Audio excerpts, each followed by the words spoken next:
ನನಗೆ ಗೊತ್ತು ನಿಮಗೆಲ್ಲ ಮೆಡಿಸಿನ್ ಸೇರಂಗಿಲ್ಲ ಅಂತ. ಆದರೂ ಆರಾಮಿಲ್ಲ ಅಂದ್ರೆ ಮೆಡಿಸಿನ್ ತೊಗೊಳ್ಳಬೇಕು.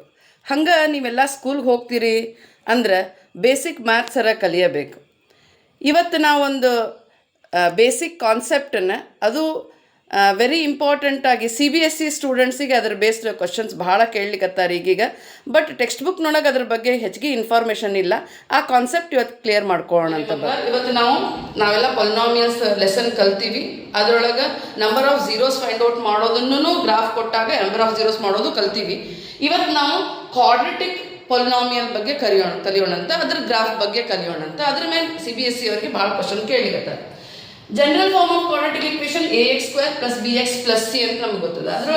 ಅದ್ರೊಳಗೆ ಏನು ಕ್ವಾಡ್ರೆಟಿಕ್ ಟರ್ಮ್ ಅಂತ ಕರಿತೀವಿ, b ನ ಲೀನಿಯರ್ ಟರ್ಮ್ ಅಂತ ಕರಿತೀವಿ, c ನ ಕಾನ್ಸ್ಟಂಟ್ ಟರ್ಮ್ ಅಂತ ಕರಿತೀವಿ.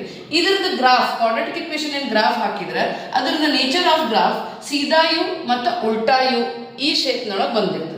ಅದನ್ನು ನಾವು ಮೆಥಮೆಟಿಕಲಿ ಅದಕ್ಕೆ ಪ್ಯಾರಾಬೋಲಾ ಅಂತ ಕರೀತಾರೆ. ಇದ್ರೊಳಗೆ a ವ್ಯಾಲ್ಯೂದ ಮೇಲೆನ ಇದು ಸೀದಾ ಯುನೋ ಉಲ್ಟಾ ಯುನೋ ಡಿಪೆಂಡ್ ಆಗಿದೆ. ಈಗ ಇಫ್ a ವ್ಯಾಲ್ಯೂ ನಮ್ದು ಗ್ರೇಟರ್ ದ್ಯಾನ್ 0 ಅಂದ್ರೆ ಪಾಸಿಟಿವ್ ಇತ್ತು ಅಂತಂದ್ರೆ ಅದನ್ನ ಪಾಸಿಟಿವ್ ಗ್ರಾಫ್ ಅಂತ ಕರಿತೀವಿ. ಅದು ನಮ್ಗೆ ಓಪನ್ ಅಪ್ವರ್ಡ್ ಆಗ್ತದೆ. ಅದು ಜಸ್ಟ್ ಲೈಕ್ ನಿಮ್ದು ಹ್ಯಾಪೀಸ್ ನಿಮ್ದು ಇಮೋಜಿ ಇದ್ದಂಗೆ. ನೆಕ್ಸ್ಟ್ ನಮ್ದು ಇನ್ನೊಂದು ನೋಡಿದ್ರೆ, ಈಗ ಅಕಸ್ಮಾತ್ a ವ್ಯಾಲ್ಯೂ ಲೆಸ್ ದ್ಯಾನ್ 0 ಇತ್ತು ಅಂತಂದ್ರೆ ಇದನ್ನ ನಾವು ನೆಗೆಟಿವ್ ಗ್ರಾಫ್ ಅಂತ ಕರಿತೀವಿ. ಇದು ಡೌನ್ವರ್ಡ್ ಓಪನ್ ಆಗ್ತದೆ ಅಂದ್ರೆ ಉಲ್ಟಾ ಯು.